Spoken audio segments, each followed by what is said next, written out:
अध्यक्ष महोदय, खरं म्हणजे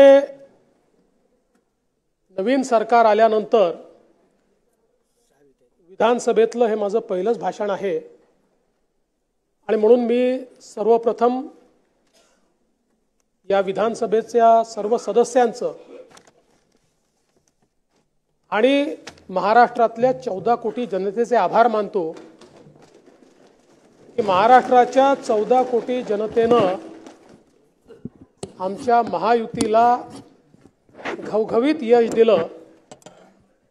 आणि 237 आमदार या सत्ता पक्षाच्या बाजूने या ठिकाणी निवडून आले